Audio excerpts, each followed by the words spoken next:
আমার আদর্শের দিক থেকে আমি অ্যাজ আ মুসলিম, এবং আমি অ্যাজ আ মুসলিম আমি চাই যে বাংলাদেশে সেকুলারিজম বা ধর্মর সাথে রাজনীতি যেটা আলাদা সেটা না থাকুক। এটাই হচ্ছে আমার মিশন, ভিশন, গোল বলতে পারেন। এটাই আমি বিশ্বাস করি, কিন্তু আমি কোনো রাজনৈতিক দলের সাথে জড়িত না। আমি এখন যেটুকু নির্যাতিত হয়েছি, বা আমি যখন ফার্স্ট মেন্টালি ট্রমাটাইজ হই, সেটা কিন্তু 2013 সালে হেফাজতের যখন গণহত্যাটা করা হয়, হেফাজত যখন আক্রমণ করা হয়, হেফাজতদের মারা হয়, তখন আমি ওখানে ছিলাম।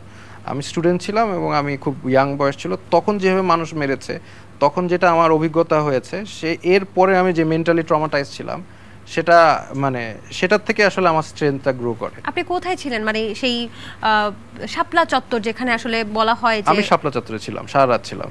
জি, ওখানে ছিলেন? জি। আপনি কি কোনো পক্ষ হয়েছিলেন নাকি সাধারণ মানুষ? সাধারণ জনগণ হিসেবে ছিলাম। কেন ছিলেন ওখানে? না, নবী করিম সাল্লাল্লাহু আলাইহি সাল্লামের ব্যাপারে অন্যায়ভাবে এই ধরনের অপবাদ দেওয়া কোনোভাবেই ফ্রি স্পিচের মধ্যে পড়ে না। কোনো দেশেই এইভাবে, আসলে মেজরিটি দেশে এইভাবে বলা যায় না। তো যার কারণে এটা আমি এগ্রি করিনি, এজন্য আমি গিয়েছিলাম। তখন আপনি ওখানে কি দেখেছিলেন? ওখানে তো ওই যে বললাম, অনেক আক্রমণ হয়েছে, রাতে মারা হয়েছে, মানুষ মারা হয়েছে।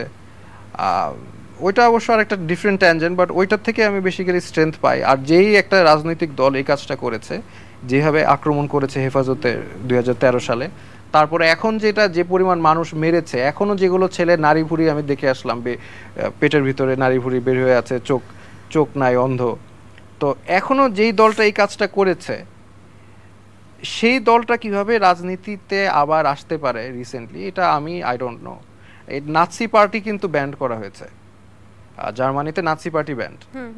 তো আওয়ামী লীগ এই কাজটা করার পরে আওয়ামী লীগ হয়ে আবার বাংলাদেশে আসবে, এইটার সাথে আমি ব্যক্তিগতভাবে এগ্রি করি না। তার অল্টারনেটিভ অনেক যুক্তি থাকতে পারে, আমি তাদের যুক্তি শুনতে চাই, বুঝতে চাই, কিন্তু এখনো ছেলেমেয়েদের দেখে আসলাম তো 2 দিন আগে, আমাকে ভিডিও ছবি দেখালো যে নারী ভুঁড়ি বের হয়ে আছে, পেটে গুলি করেছে, গায়ে গুলি করেছে, পঙ্গু হয়ে আছে, হ্যাঁ, হাঁটতে পারে না, মুভ করতে পারে না, মাথায় গুলি আটকে আছে ব্রেনের মধ্যে।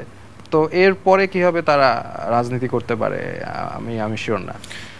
যে কোনো রাজনৈতিক দলকে নিষেধাজ্ঞার ব্যাপারে আপনি একটা পক্ষ তুলে ধরলেন যে আওয়ামী লীগ আবার দেশে ফিরে আসুক বা আবার রাজনীতি করুক, সেটা আপনি পার্সোনালি ভাবে আসলে হওয়া উচিত কিনা এখনো আপনি যাচাই বাছাই করছেন, আপনি আসলে সন্দিহান। আমি মনে করি আওয়ামী লীগের এই মুহূর্তে যে গণহত্যা দুইবার চালানো হয়েছে, এরপরে আমি মনে করি আওয়ামী লীগকে রাজনীতি এখানে ইলেকশন করবে এখন, এটা I don't agree with this. আমি এভাবে বলবো, ডিরেক্টলি বলতে চাই, আমি ডিরেক্ট পছন্দ করি কথা বলার। আই ডোন্ট এগ্রি, তারা আর না, এই মুহূর্তে তাদের রাজনীতি করার অধিকার আমি মনে করি নাই। আচ্ছা, সাবেক সরকারের পক্ষ থেকেও কিন্তু বলা হয়েছিল যে বিএনপিকে নিষেধাজ্ঞা করা হবে, এই ব্যাপারে আপনি কিছু বলতে চান? না, বিএনপিকে নিষেধাজ্ঞা করা হবে, কেন করা হবে ওইটার মানে বিএনপি বলেন, জামাত বলেন, অন্য দলগুলো যেগুলি অপরাধ করেছে সেগুলির আলাদা ইনভেস্টিগেশন করা হতে পারে যে এরা এই অপরাধগুলো করেছে। But Awami League as a party A to Z was involved in this. এখানে কিন্তু তারা একটা অংশ করেছে, কিছু মানুষ ডিনাই করছে যে না এটা ঠিক হয় নাই, কিছু মানুষ ক্রিটিসাইজ করছে। No, as a entire party they supported it and they committed genocide. As a entire party, তারা আমাকে যখন গুম করা হয়েছে তারা কিছু বলে নাই। অ্যাজ অ্যান এন্টায়ার পার্টি, মানে central member of the party, আমি মানে ভিতরে যারা আওয়ামী লীগের দল করেছে তারা কিন্তু সাপোর্ট করেনি। যারা আওয়ামী লীগের যে মানে সমর্থক বা ভোটার যারা, তারা কিন্তু সাপোর্ট করে নাই, তারা একজনও সাপোর্ট করে নাই। কিন্তু যারা নেতৃবৃন্দ থেকে যখন ডিরেক্টলি এটার সমর্থন করা হচ্ছে, যেখানে যেমন মন্ত্রী পলক উনি বলছেন রাজাকার বাংলা ছাড়। তো আমি ওখানে নিচে কমেন্টে লিখেছিলাম আমার অফিসিয়াল পেজ থেকে, আপনি কি খুব রিসেন্টলি বাংলাদেশ ছাড়ছেন?